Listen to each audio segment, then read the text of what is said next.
اعوذ باللہ من الشیطان الرجیم بسم اللہ الرحمن الرحیم الصلاۃ والسلام علیک یا سیدی یا رسول اللہ وعلی آلک و اصحابک یا سیدی یا حبیب اللہ۔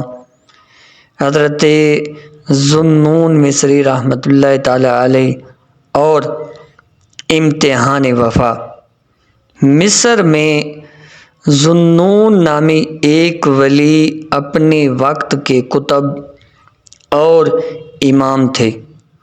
ان کے دل میں ایک دفعہ شور اٹھا تو اپنا گریبان چاک کر دیا، امامہ پھینک دیا، جبہ شق کر دیا، خرقہ اور تسبیح سے منہ موڑ لیا اور مدرسہ و خانقاہ کو چھوڑ کر بازاروں میں ہو ہا کرنے لگے۔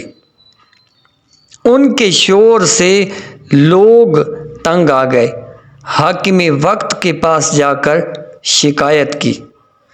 حاکم وقت نے مجبوراً قید کا حکم دے دیا۔ جب قید خانے کی طرف لے چلے تو آپ کے شاگرد اور مرید روتے ہوئے پیچھے پیچھے روانہ ہو لیے۔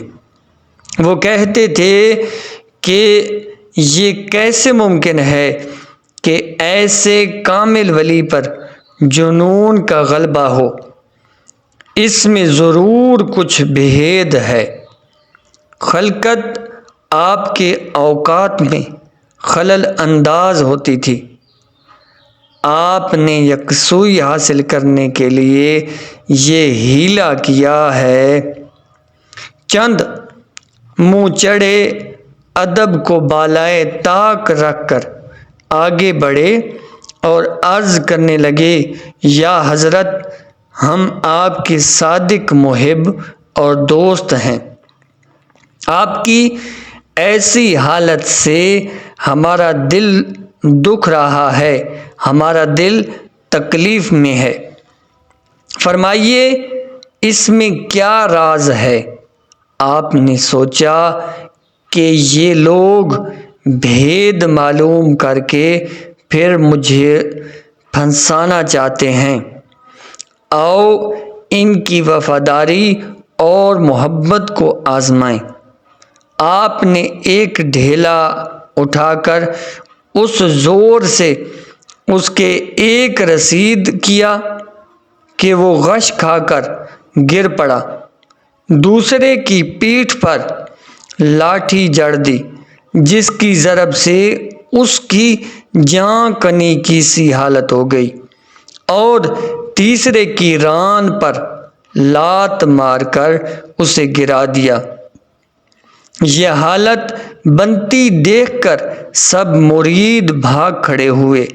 حضرت ذوالنون مصری رحمۃ اللہ تعالی علیہ نے جب ان کو یوں بھاگتے دیکھا تو آپ کہا مار کر ہنسے اور فرمایا، یہ ہیں تیرے فداکار یار، ان کی وفا اور الفت کے دعوے سن چکے، اب ان کی وحشت اور دغا بھی دیکھ لو۔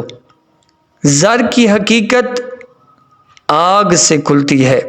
بزرگ فرماتے ہیں زر کی حقیقت آگ سے کھلتی ہے اور دوست کی حقیقت مصیبت کے وقت۔